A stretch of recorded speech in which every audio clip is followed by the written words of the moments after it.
How to enable or disable clock in customized apps on Samsung Galaxy S26 Ultra. Let's start the video. First of all, go to App Library. Here, click on Settings app. Now in Setting, scroll down. Scroll down and click on General Management. After click on General Management, scroll down and click on Customization Service. After click on Customization Service, so you will see clock is here. If you want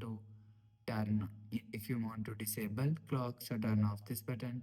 After turn off this button, you will see clock is disabled. If you want to enable clock, so turn on this button. After turn on this button, you will see clock is enabled. You will enable or disable clock from here. After the process, go back to home screen. So that's how you can enable or disable clock in customized apps on Samsung Galaxy S26 Ultra. If you like the video, please subscribe. Thanks for watching.